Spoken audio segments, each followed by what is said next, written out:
I want to get your opinion, though, on them developing this poster child. It's actually a poster adult, even though she wears pigtails a lot.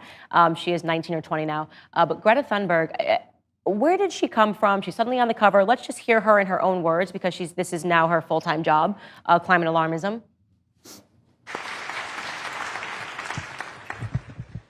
There is no planet B. There is no planet blah. Blah, blah, blah. Blah, blah, blah. This is not about some expensive, politically correct green act of bunny hugging or blah, blah, blah. Build back better, blah, blah, blah. Green economy, blah, blah, blah. Net zero by 2050, blah, blah, blah. Net zero, blah, blah, blah. Climate neutral, blah, blah, blah. I just want to know how she keeps getting applauded, so I'm going to try it. Blah, blah, blah.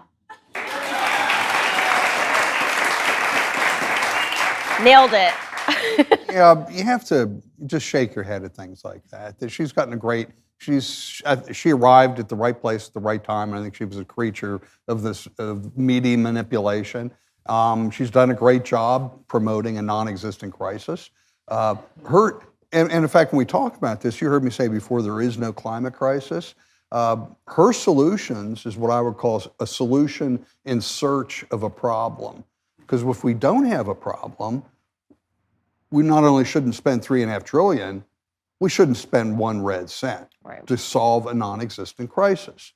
And what they're planning right now, their solution is to drive everybody away from fossil fuels. And their solution to that is to increase energy costs for everybody. Any energy coming from fossil fuels, fueling your cars, and what does that mean? When you increase energy prices, for one thing, it's a regressive taxation scheme. By that I mean it hurts the poorest among us the most. A progressive would punish the wealthy. Regressive taxation punishes the poorest. The poorest spend the highest percentage of their income on energy. They'll be hurt the worst. The Democrats and Joe Biden says, oh, well, we're for the little guy. If you're for the little guy, you want to provide that abundant, affordable energy we talked about before, not make it more expensive. And once you've done that, if you're a widget manufacturer in Ohio and your costs go up, you're going to pass that along to consumers. You're going to need to move your widgets to market. That increases your costs. It increases costs, just add to the inflationary spiral that we're in right now. And again, it'll hamstring America when we're competing with these other countries like China and India that are booming right now and that are growing. We will get back to the show in a second, but first, we need to talk about rockauto.com. I don't know anything about cars, I just want mine to work. So thank goodness for rockauto.com. Ordering parts on rockauto.com is so much easier than walking into a store because it's impossible for these stores to keep every possible car part in stock. You can cut out the middleman and order the parts directly with Rock Auto. RockAuto.com always offers the lowest prices possible rather than changing prices based on demand like airlines do. Why would you spend up to twice as much for the same parts? RockAuto.com is a family business serving auto parts customers online for 20 years. Go to RockAuto.com, the shop for auto and body parts from hundreds of manufacturers. The catalog is so easy to navigate. You can quickly see all the parts available for your vehicle and choose the brand, specifications, and the prices that you prefer. Go to rockauto.com right now and see all the parts for your car or truck.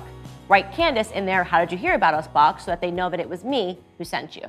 So in my opinion, more people need to hear, and this is why I always say to people, if you want to get started on climate change, they need to read this book, Inconvenient Facts. And more people need to hear your voice, which is exactly why most people don't want you to speak. People that are in control, rather, don't want you to speak. You recently got banned from LinkedIn. Is that correct? It is. Yeah, it was.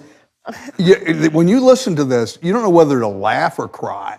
So about a month and a half ago, my post, and again, I post on science. They started, every post I put up, they yank it down, false and misleading. The last post before I got banned, I posted, I think I'm about to be deplatformed and banned on LinkedIn.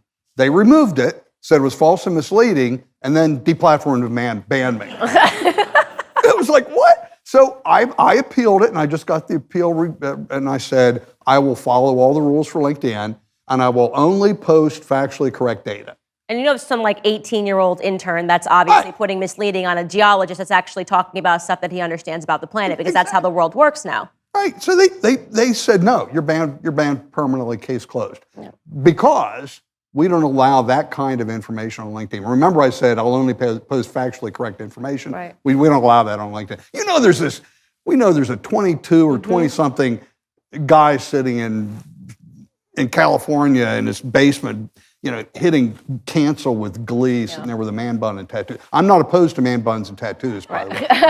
But he's got a sustainable degree of sustainability or something. Yeah, absolutely. Well, I just want to get your take. I know we have to wrap up. But I want to get your take on all of this because, it's funny, but it's also scary that geologists, scientists, now doctors, nurses. We covered earlier on my show that people who died and their family put up an obituary of what actually happened are being fact-checked, censored, labeled as misleading, and taken off of the web. I can't think of a more totalitarian state than when people who know the truth are not even allowed to share it. What is your take on things in terms of the scientific community? Are you optimistic? Are you pessimistic? And where do we go from here? I'm pessimistic in terms of scientific community. We find that the only people that actually would propose things like this are either retired, or they're well enough along in their university career, they're not going to be fired. We see scientists time after time being fired and run out of the scientific community. It takes a very, very brave scientist and a brave person to stand up to this whole community that's saying that there's a 97% consensus. And we find there aren't very many brave people in this community. Well, and I applaud those that do. Right. Well, then we're applauding you because you've been a brave, brave, brave scientist that's standing up.